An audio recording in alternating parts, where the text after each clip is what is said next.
মোলম্যাথ স্টুডিওতে তোমাদের স্বাগত। এখানে তোমরা পাবে ষষ্ঠ থেকে দশম শ্রেণী পর্যন্ত ম্যাথ অ্যান্ড কেমিস্ট্রি এর পরিষ্কার এবং পরীক্ষা ভিত্তিক প্রস্তুতি। আমাদের লক্ষ্য আছে বোঝার মাধ্যমে শেখা, শুধু মুখস্থ নয়, বুঝে শেখো, আত্মবিশ্বাস করো।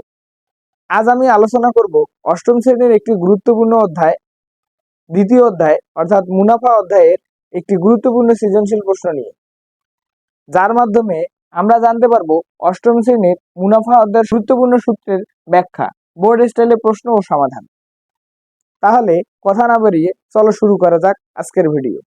কোনো আসল 4 বছরের মুনাফা আসলে ৩,২০০ টাকা এবং 7 বছরের মুনাফা আসলে ৩,৭25 টাকা হয়। এখন আমাদের বের করতে বলছে 3 বছরের মুনাফা নির্ণয় করো। খ নম্বর বের করতে বলছে মুনাফার হার নির্ণয় করো। আর গ নম্বর বলছে উক্ত হারে 3,000 টাকার 3 বছরের চক্রবৃদ্ধি মুনাফা ও সরল মুনাফার মধ্যে পার্থক্য নির্ণয় করো। আচ্ছা, আমরা এই অঙ্কটা এখন আমরা সমাধান করব। তো আমাদের সর্বপ্রথম বলছে কোনো আসল 4 বছরের মুনাফা আসলে 3,200 টাকা এবং 7 বছরের মুনাফা আসলে 3,725 টাকা হয়। ক নম্বরটা আগে সমাধান করি আমরা। ক নম্বরটা বলছে আমাদের 3 বছরের মুনাফা নির্ণয় করো। আচ্ছা, ক নম্বর সমাধান। তো আমাদের প্রশ্নের মধ্যেই এখানে বিষয়টা লুকিয়ে আছে, যে বলছে 4 বছরের মুনাফা আসলে, তার মানে আসল প্লাস 4 বছরের মুনাফা আছে আমাদের 3,200 টাকা এবং ওই আসল প্লাস 7 বছরের মুনাফা হলো 3,725 টাকা। তাহলে আমরা এভাবে লিখতে পারি যে আসল প্লাস 7 বছরের মুনাফা,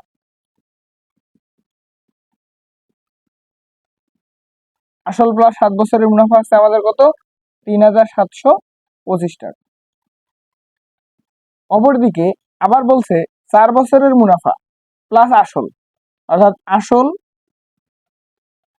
প্লাস 4 বছরের মুনাফা,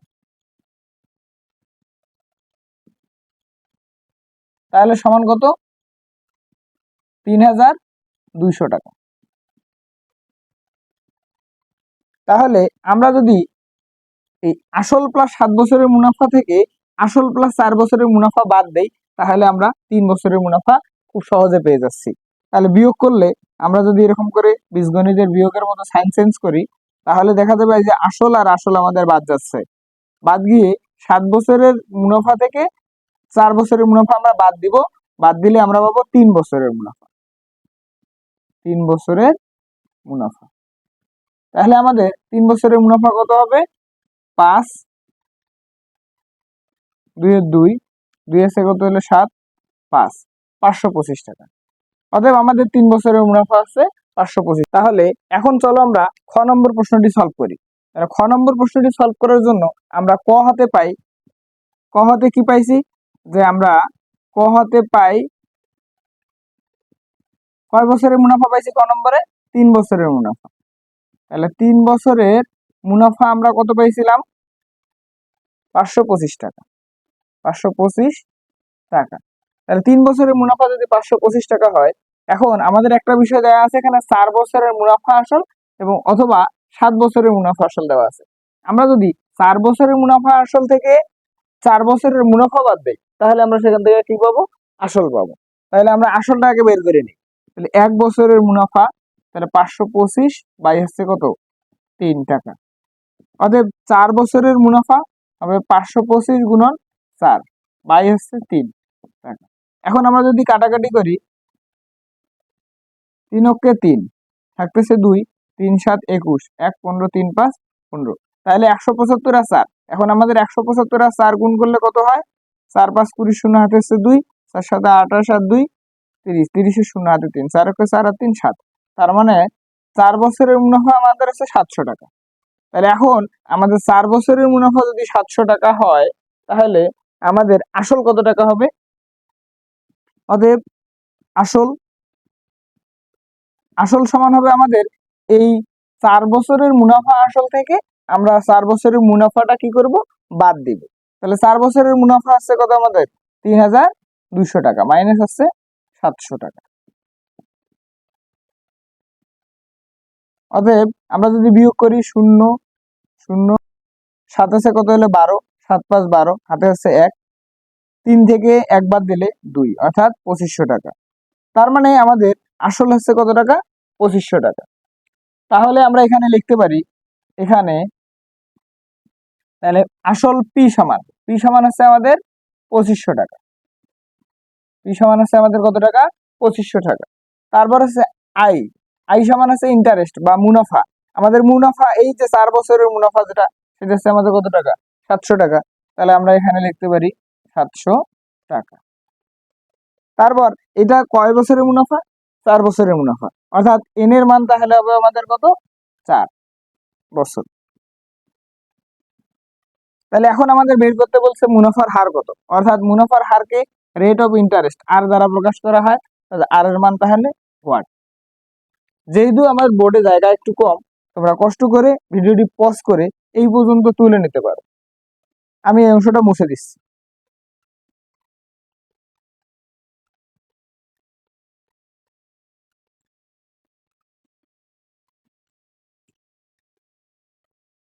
তাহলে এখন আমরা জানি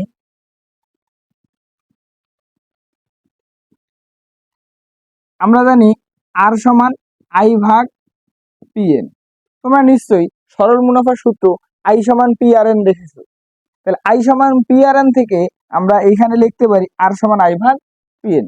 এখন এখানে আই এর মান হচ্ছে আমাদের 700 টাকা এবং পি এর মান হচ্ছে আমাদের 2500 টাকা ইন্টু এন এর মান হচ্ছে 4 বছর।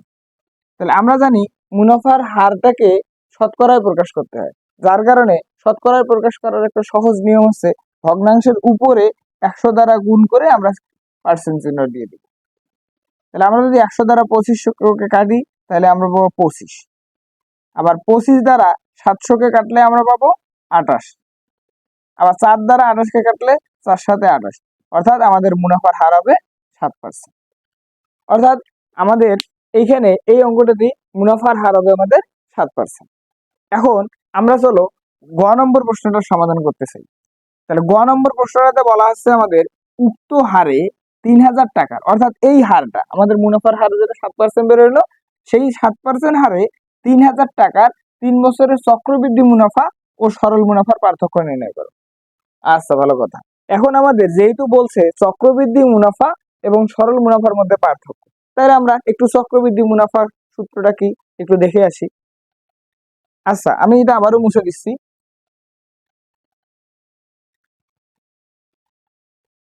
আচ্ছা, আমাদের প্রশ্নটাতে বলা আছে যে উক্ত হারে 3000 টাকা 3 বছরের চক্রবৃদ্ধি মুনাফা ও সরল মুনাফার মধ্যে পার্থক্য। আচ্ছা, আমি প্রশ্নটা মুছে দিচ্ছি সম্পূর্ণটা, একটু কষ্ট কষ্ট করে দেখার চেষ্টা করো, যেহেতু আমাদের বোর্ডে জায়গা কম তাই একটু মুছে দিলাম। আচ্ছা, এখন আমাদের এই বিষয়টি হচ্ছে যে আমাদের বের করতে বলছে হচ্ছে যে চক্রবৃদ্ধি মুনাফা এবং সরল মুনাফার মধ্যে পার্থক্য।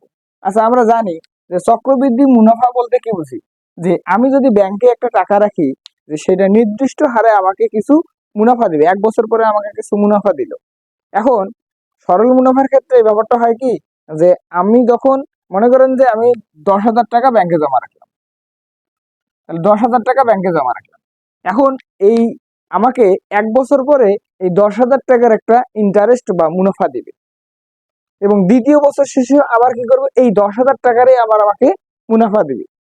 এটা হচ্ছে এইভাবে প্রতি বছর শেষে এই 10,000 টাকারই আমাকে ইন্টারেস্ট বা মুনাফা দিবে। এটি হচ্ছে সরল মুনাফা। কিন্তু চক্রবৃদ্ধি মুনাফার ক্ষেত্রে ব্যতিক্রম একটু।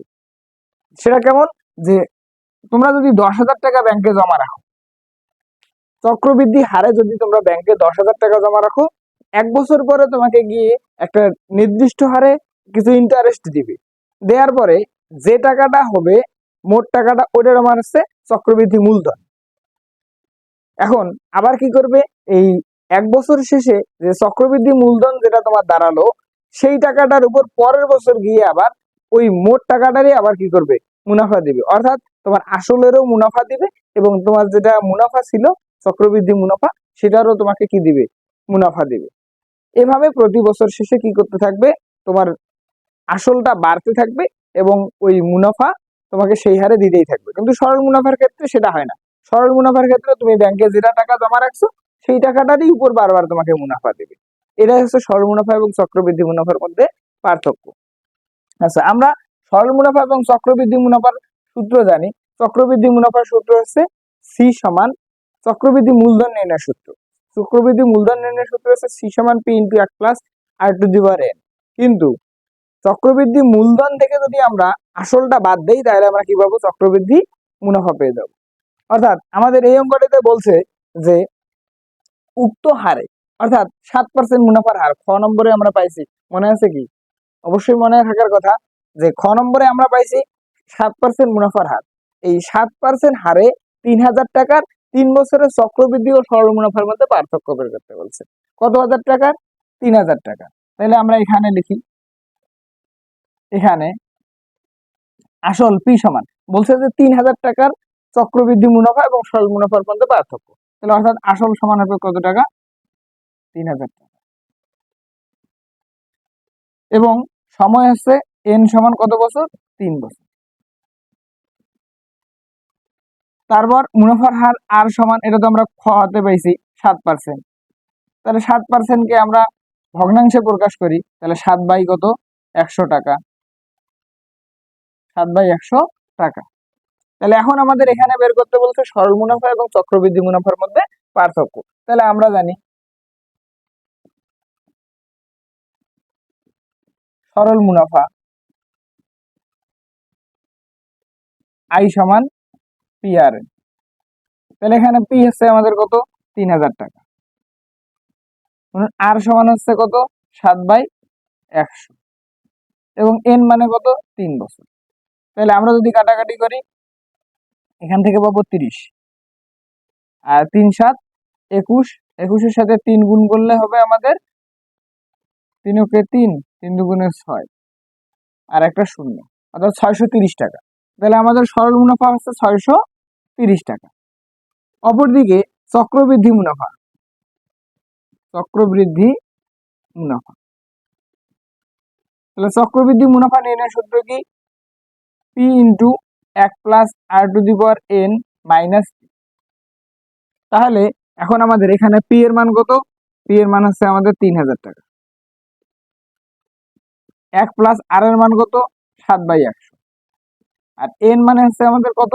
3 বছর মাইনাস পি মানে হচ্ছে আমাদের আবারও 3000 টাকা।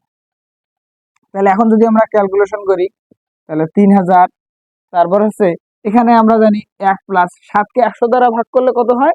0.07, তার উপর হচ্ছে 3 মাইনাস হচ্ছে 3000 টাকা। তাহলে এখানে আমাদের থাকতেছে 3000, একের সাথে 0.07 যদি যোগ করি তাহলে আমরা পাবো 1.07, তার উপর পাওয়ার আছে 3 মাইনাস হচ্ছে কত? 3000 টাকা। তাহলে 3000-এর সাথে 1.07 এবং তার পাওয়ার 3 যদি আমরা গুণ করি তাহলে গুণফল পাবো 3675.129 বিয়োগ হচ্ছে এই 3000 টাকা। এখন এখান থেকে যদি আমি 3000 টাকা বিয়োগ করি তাহলে কত পাবো? 675.129 টাকা পাবো। তাহলে এটি হচ্ছে আমাদের চক্রবৃদ্ধি মুনাফা এবং সরল মুনাফা আমরা পাইছি কত? 630 টাকা। তাহলে এখানে 675.129 টাকা আর সরল মুনাফা পাইছি 630 টাকা। এখন আমাদের অঙ্কটার মধ্যে বলছিল যে সরল মুনাফা এবং চক্রবৃদ্ধি মুনাফার মধ্যে পার্থক্য বের করতে বলছিল। অতএব সরল মুনাফা ও চক্রবৃদ্ধি মুনাফার পার্থক্য কত টাকা হবে? নিশ্চয়ই আমাদের সরল মুনাফাটা বেশি আছে, তাহলে 675.129, তার থেকে বাদ দিব হচ্ছে 630 টাকা। 630 টাকা। তাহলে আমাদের থাকতেছে কত? 5, 3 থেকে 7 করতে 4, 45.129 টাকা। তাহলে আমাদের পার্থক্য থাকতেছে 45.129 টাকা। এই হচ্ছে আমাদের সরল মুনাফা এবং চক্রবৃদ্ধি মুনাফার মধ্যে পার্থক্য। আশা করি এই ম্যাথটি খুব সুন্দরভাবে বুঝতে পেরেছো।